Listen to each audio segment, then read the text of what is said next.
Hello there, and welcome to Books, a video blog by Amira Reba Jaffe. To some, they just might be silly words on paper, the written recordings of the curious minds of those born on this earth, or an anthology of information that has no significant value. For example, many believe the concepts of algebra, chemistry, art, and trigonometry are nothing but meaningless subjects that they were forced to learn in school, thinking that they will never have to use such trivial concepts in their everyday life, believing that they will never have to use y equals mx plus b or find the moles of an element unless they specifically go into a field that requires them to know.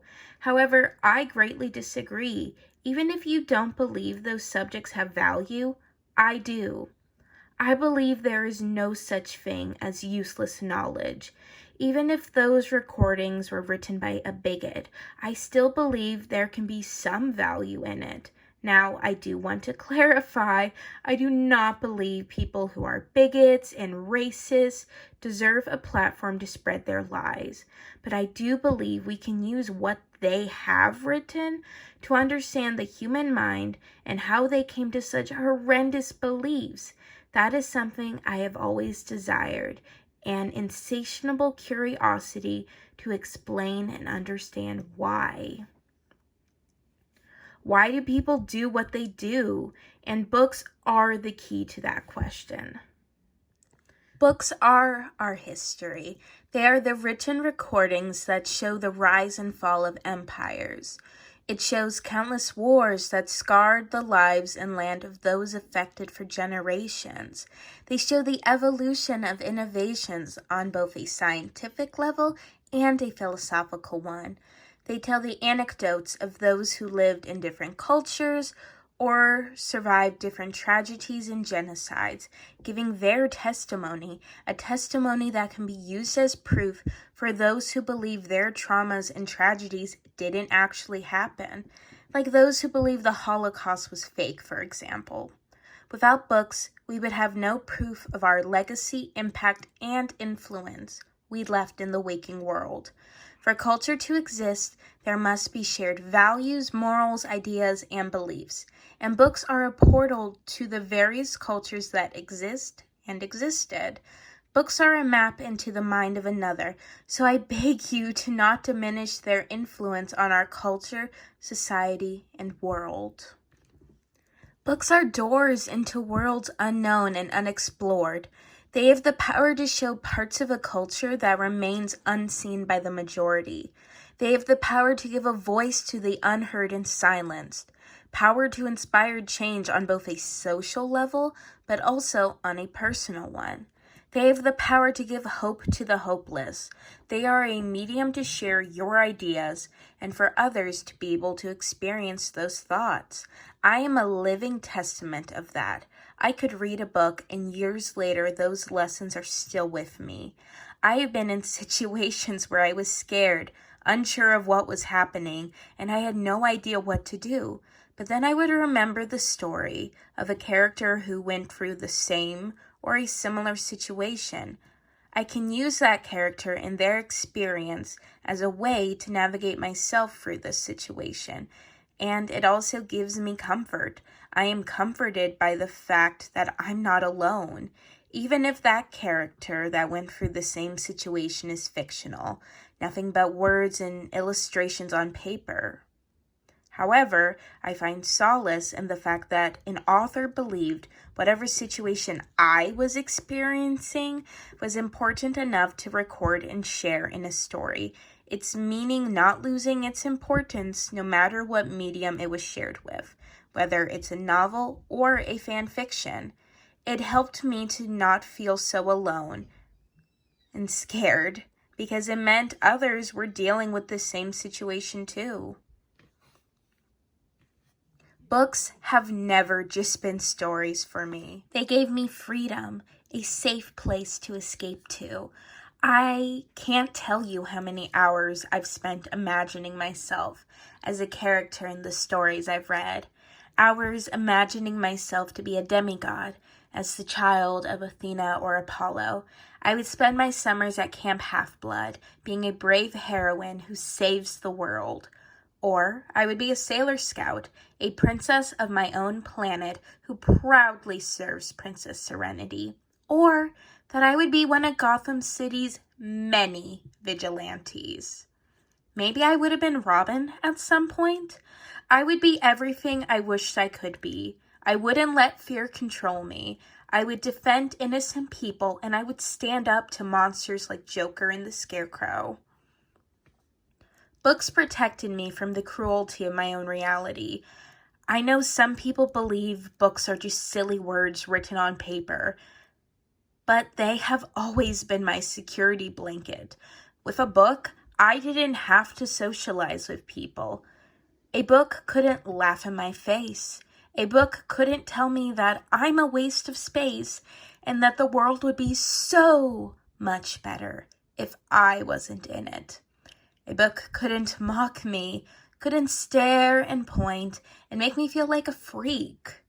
There is a reason why I never feel safe leaving my house unless I have at least 2 books with me. I can recognize that might be an unhealthy codependency, but hey, we all have coping mechanisms, right? In this blog, I would like to share about some of the books that have helped me in my life.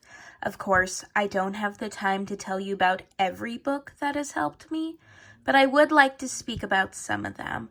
I would like to tell you about my relationship with these books, how these books have helped me in my life, whether it was providing me with a means of escape from my own reality, or that it helped me heal from my own trauma, learn about myself, and make me feel not so alone in the world. I honestly could spend hours info dumping about all of my favorite books, the good memories I associate with them, all of my analysis and theories about these characters.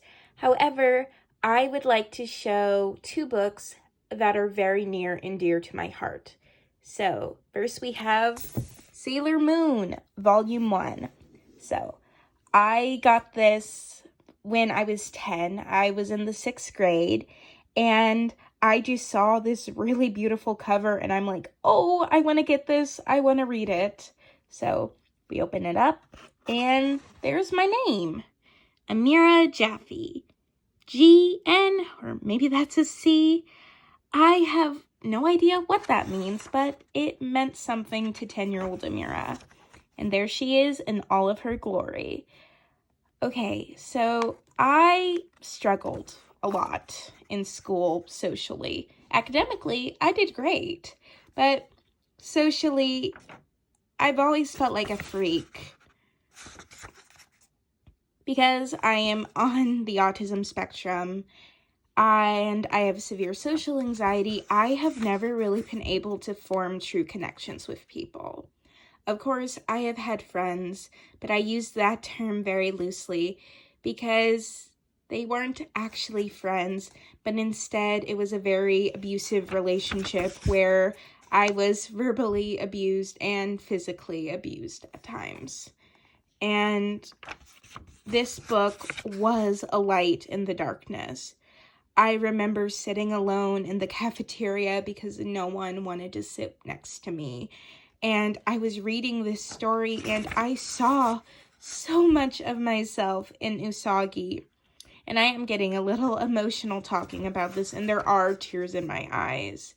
But, oh my God, she was everything I wanted to be.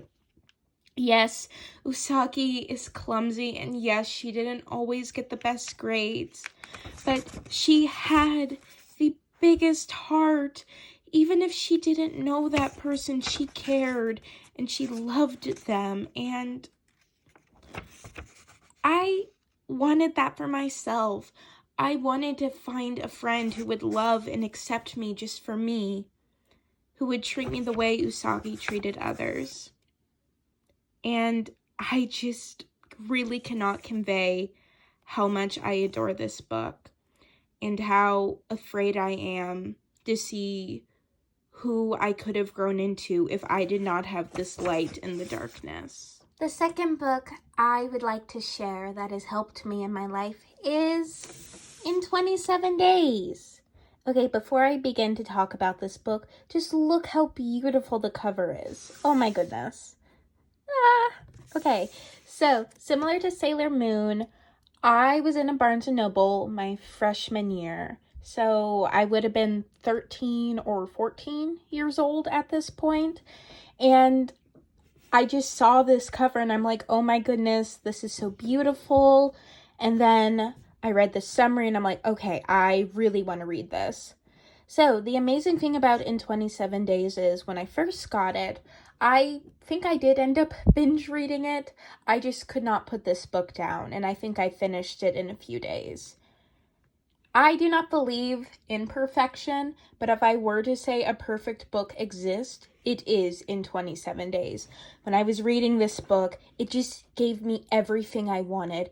I would be reading it and I'm like, oh, I hope this happens. And then a few chapters later, it would. This is also a book I can literally pick up at any point in time. Go to a random page, a random line, and I can just read it and I will get trapped in this beautiful world that Alison Gervais created. So, In 27 Days helped me a few ways. One, it provided me with a means of escape. I remember reading this and just imagining myself as a character in this world. I actually created an entire backstory where I was the main character's younger sister. So yes, In 27 Days helped me with escapism. It helped me to hide away from the reality of high school and the bullying that I endured every day. This book also gave me hope. I'm not super into romance books. A lot of rom-coms, in my opinion, are really bad because the love interest will do something so horrible and cruel, and then 5 minutes later, everything is forgiven. It just doesn't feel realistic. And now, a story about a girl making a deal with death to save a classmate who committed suicide is not the most realistic thing either.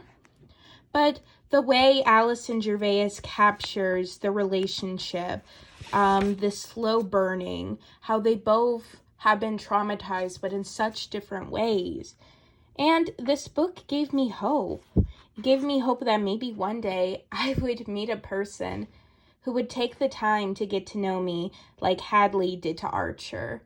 Even if I was mean and lashed out, or my own trauma made me feel like no one would ever love me, this book gave me hope that somebody would take the time to get to know me.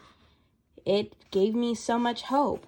So yes, In 27 Days helped me find a safe place to hide from my reality, but it also just gave me a lot of hope that one day I will meet someone who loves me on a romantic level, but also on a platonic one.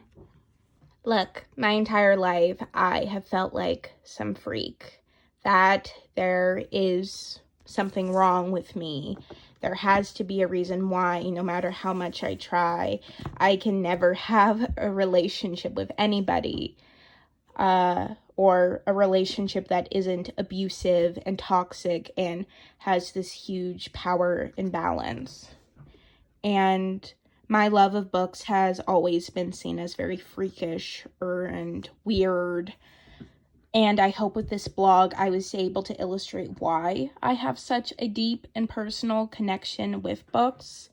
I hope I was able to properly explain why and how these books have helped me in my life, how they gave me hope when I was hopeless, how they showed me that my voice does matter and I can fight for change, how they gave me escape and comfort when I was so sad and felt so alone in this world.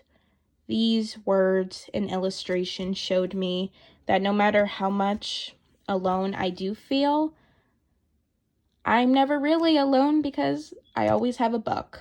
So, thank you for sticking around to this blog. All right, listen up, folks. Plagiarism is disgusting and only ugly people plagiarize. So I would like to give credit where credit is due.